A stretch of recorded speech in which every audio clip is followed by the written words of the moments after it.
The UK's lowest hospital death toll since March. We must never lose sight of the human cost of coronavirus and the pain and the grief that it causes. Boris Johnson returns amid pressure to unlock the economy. Every day the economy is closed costs all of us billions of pounds. And we get to the bottom of the government's favourite phrase, guided by science. This is Coronavirus, the latest from the Telegraph. I'm Theodora Laludis. Families of frontline NHS and social care staff who die from coronavirus will each receive a £60,000 payment. The Health Secretary, Matt Hancock, told the Daily Downing Street briefing that 82 NHS workers and 16 social care staff had died with the virus so far. They dedicated their lives to caring for others. And I feel a deep personal sense of duty that we must care for their loved ones. Of course, nothing replaces the loss of a loved one. But we want to do everything that we can to support families who are dealing with this grief. The UK registered 360 deaths with the virus in hospitals on Monday, the first time the number of fatalities has dropped below 400 since the end of March. It comes as Boris Johnson returns to Downing Street to lead the country's coronavirus response after more than 3 weeks off sick. Speaking for the first time since his recovery, he said the country was beginning to turn the tide on the virus, but urged people not to lose patience with the lockdown. And I want to get this economy moving as fast as I can, but I refuse to throw away all the effort and the sacrifice of the British people and to risk a second major outbreak and huge loss of life and the overwhelming of the NHS. And I ask you to contain your impatience because I believe we are coming now to the end of the first phase of this conflict. And in spite of all the suffering, we have so nearly succeeded. The Prime Minister acknowledging there the dichotomy between saving lives and helping the economy. And although the government said before that the UK isn't facing a choice between the two, many of his critics see it as such. The Telegraph's economics editor Russell Lynch says the pressure's even coming from some of his own backbenchers. Every day the economy is closed costs all of us billions of pounds. The Office for Budget Responsibility, the government's fiscal forecaster, estimates that growth could slump as much as 35% in the current quarter. In a $2 trillion economy, that kind of fall costs us around $60 billion a month, or $2 billion a day, in lost growth. That's being reflected in some miserable data, such as the worst fall in retail sales ever last month, a record slump in the more timely activity surveys, and more than 1.5 million universal credit claims.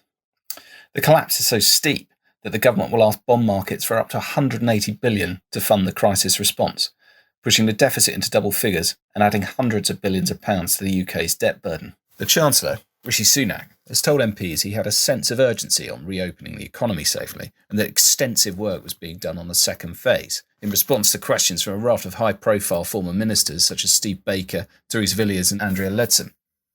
The government has unveiled 5 health conditions to begin lifting it. But the unofficial 6th condition, when is Boris back, has now been fulfilled, and now businesses are demanding a clear roadmap out of the deep freeze. The Prime Minister, for his part, stresses that ending it too soon could lead to a second spike in cases and cause more deaths, economic disaster, and reimposed restrictions. And he asked the countries his aid to contain your impatience, but patience among businesses and his political allies is running out fast.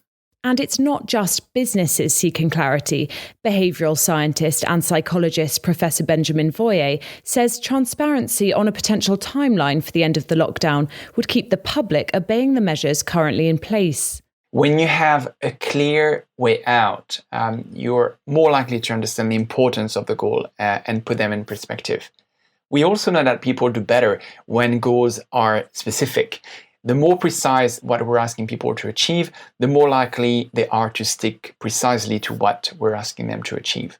If goals are seen to be reachable, people are more likely to stick to them and reach them eventually. If there is no clear way out, this means that the way out or the hypothetical way out may seem as unreachable. And last but not least, we know that people perform better when there is some sort of a pressure for them to do well. So pressure acts as something that motivates them. If you have a clear way out and if you have a set date for getting out of the lockdown, it adds to the pressure to conform and stick to behaviors until a certain date. If there is no clear end in sight, you're releasing the pressure in some ways, and this means that people are less likely to stick to those behaviors. We will be guided by the science. We have been guided by the scientific advice. Our approach is to be guided by the science. Well, we're guided by the science and everything that we Guided by science has become the mantra of the government's response to the crisis and certainly to any move to ease the lockdown. It's a chant repeated whenever a minister's approach has been questioned, but with almost nothing known about what goes on in the meetings of the Scientific Advisory Group for Emergencies, also known as SAGE, it's hard to know quite what being guided by the science actually means. Is it truthful, or is it a handy expression to hide behind? Well, the Telegraph's Daniel Capuro has been looking into the phrase. As one epidemiologist who's advised the government before told me, it's one thing to say you're guided by the science in your decisions, and quite another to say you've made a scientific decision. The science around COVID-19 is still full of uncertainties, and the government is having to act based on very limited information. But because of official secrecy, we also don't know what advice ministers are receiving and how closely they're acting on it. There's no doubt that some of the decisions the government has made during this crisis will end up having been the wrong ones. But that doesn't mean they were mistakes at the time, based on the information then available to ministers. There are a couple of caveats, though. One, were ministers genuinely following the advice? And two, how good was the data they based their decisions on, especially the modelling, and did they fully understand its limitations? As Sir David King, the chief scientific advisor under both Tony Blair and Gordon Brown, told me, both scientists and politicians are bad at dealing with low probability, high risk events. Did they mistakenly think that the new coronavirus was one of them? A worse outcome to the epidemic in Britain than in other countries is not necessarily evidence that ministers made the wrong choices. But nor is the claim to be guided by the science a guarantee that they didn't get it wrong. Being stuck at home and simply being bored is a luxury for those living in homes not affected by domestic abuse. MPs are calling on the government to set up spaces in supermarkets so victims of domestic violence can seek help when buying their groceries. The Home Affairs Committee wants the UK to follow the example of France, which has set up 30 pop-up centres in stores to help cope with the surge in cases since the country went into lockdown. In the UK, a pilot scheme where counsellors are available for victims at pharmacies is already due to be launched, but the MPs are also calling on the government to designate more accommodation, including hotel rooms, for victims fleeing their abusive partners. The Home Affairs Committee revealed that domestic abuse killings have doubled over a 3-week period of the lockdown. And on Friday, the Metropolitan Police revealed they'd made more than 4,000 arrests. Earlier, I spoke to Lucy Hadley from the charity Women's Aid, which works to end domestic abuse against women and children. We saw the data emerging from China and from other countries and previous pandemics, which shows that violence against women and girls increases during these times of crises. It was very predictable that we were going to see survivors of domestic abuse being really severely impacted by the lockdown measures, both in terms of the likelihood of increased physical and emotional harm during COVID-19, but also because those routes to safety and support, such as schools, as GPs, as other public services, are closing down, and it's harder to access the face-to-face support you need. Lucy Hadley, clearly MPs are aware of the issue. As we've discussed, the Home Affairs Committee's published a report on it. But is the government doing enough to protect victims?